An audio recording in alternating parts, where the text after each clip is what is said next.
الذي رحل عن مصر الى الكويت واعاد الله الينا سالما غانما الاستاذ الشاعر الكبير احمد فتحي شبلول عمل اول ما فعل ضربه معلم بالفعل حوار رائع مع الاستاذ الشاعر الكبير احمد سويد في الشهر اللي فات.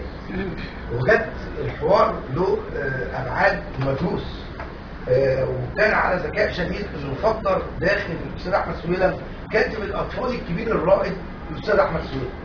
الاستاذ احمد سويلم شخصيه مكعبيه، يعني هنا شاعر، هنا معد، هنا كاتب مسرح كبير، هنا كاتب اطفال كبير، هنا متحدث كبير، هنا اداري كبير.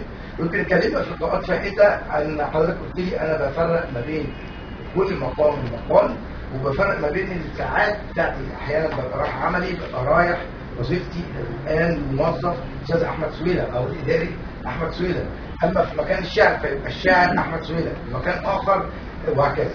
الحوار وجدت فيه ما يجب ان تعلنه على الساده الحضور. الاستاذ احمد سويلم بيطالب بناقد خاص متخصص لكتاب الاطفال. يمكن ده هيسعد الاستاذ هبه السكه احدى كاتبات الاطفال في اسكندريه وكتاب كبير معنا. يطالب بمصطلحات خاصه وكاتب خاص وناقد خاص، يرى ان النقد للابداع للاطفال او للطفل او عن الطفل محتاج الى الناقد المتخصص بمصطلحاته الخاصه بعيدا عن اعمال. ارجو تعليق واذا كانش يعني احنا طبعا عندنا نقاد للكتابات الكبار كثيرين، لكن هناك كتاب اطفال كثيرين ايضا لا نعرف هل هم فعلا يكتبون جيدا ام انهم يتجاوزون في او لا يصلون الى المستوى المطلوب. الحقيقه الموضوع ده شغلني جدا، يمكن كنت اشرت الى في كتابي أطفالنا في عيون الشعراء الى فكره مهمه قوي، وهو نحن دائما حينما نكتب الاطفال نقول ماذا نريد نحن للاطفال. أن المفترض يكون السؤال ماذا يريد منا الأطفال حتى ننفذ، مش ماذا نريد نحن، لا، الأطفال عايزين منا إيه؟ المفروض يكون في هنا ناقد يبقى عارف بالظبط سيكولوجية الطفل، ويعرف كمان ثقافة الطفل ووعيه ومصطلحات هذا الأدب وهذا الفن والمستوى اللغوي الذي يكتب به. كل هذه الأمور لابد فعلا يكون في هناك تخصص نقدي حتى نستطيع أن نضع ما يكتبه كتاب الأطفال تحت معايير نقدية مثل ما نكتب، مثل ما يوجد مع الكتاب الكبار. الحقيقة أنا عملت برضه مش أنا يعني الشعب اللي أنا ماسكها في هذا كتاب شعبة أدب الأطفال، عملنا مسابقة في هذا السياق. مسابقة اسمها إيه؟ اسمها الناقد الصغير. دايما بنعمل مسابقات للصغار في الشعر والقصة والمسرح والمقالة والكلام ده، لكن لم نتعرف على رأي الصغار فيما نكتب نحن ككبار.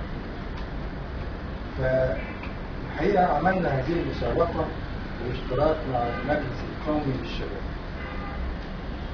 كانت بتقول المسابقة بتقول إيه؟ أن يقرأ الطفل أي كتاب في أي فرع من فروع المعرفة ويلخصه فيما لا يزيد عن 5 صفحات، مدعوما برأيه النقدي، رأي في الكتاب، في الإخراج، رسوم، كل شيء بصراحة شديدة. وكان حوالي 200 عمل، 200 عمل. عملوا شريحتين الحقيقة، شريحة 6 سنين ب 12 ومن 13 ل 18، فجانا حوالي تقريبا 100 و100. ايه ده؟ ايه اللي بيعملوا الاطفال دول؟ انا ما اعرفش حاجه عنهم بالفعل. بيقروا كتب احنا يمكن يعني مش على بالنا ان الاطفال دول يقروا الكتب، وممكن يقولوا كمان رايهم في هذا الكتاب ورأيهم في العنوان ورأيهم في الصور. يعني أنا عملت الموضوع ده المرة اللي فاتت، لقيت ولد صغير بيقول لي إيه؟ عنده 8 سنين، بيقول لي أنا قريت كتاب عن خوفو وعجبني جدا الماده بتاعته، بس ما عجبتنيش الصور.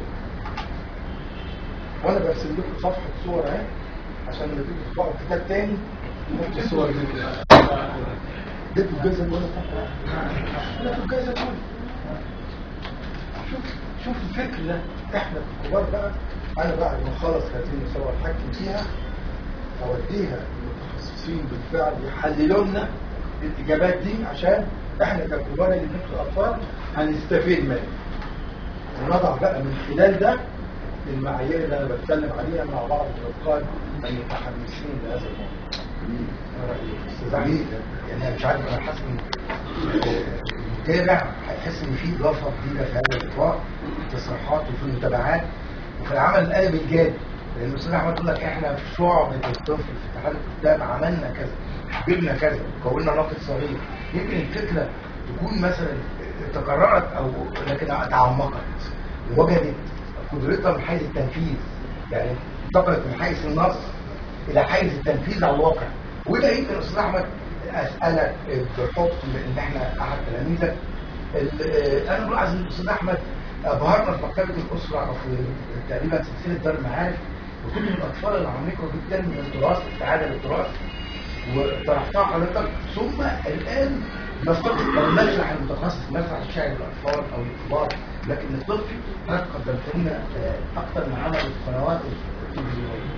هل هناك اعمال للتلفزيون تحديدا للتلفزيون للطفل لحضرتك؟ بس الزياده اللي عنده زياده والله عنده بتاع 50 عمل غيري كمان في لكن محطوط في المخازن. يعني هو مش عايزين لا لغه فصحى ولا عايزين مسرح جاد ولا عايزين شغل كويس يطلع الاطفال ولا عايزين لغه عربيه فصحى ولا عايزين الهلس اللي بيطلع في التلفزيون ده الاطفال تقعد زي الفلهاء كده يشوفوا بتاع الكرتون والكلام ده بس، ولا في اي حاجه. وبعدين ياما كتبنا وياما قلنا. استاذ احمد، ندخل سريعا الى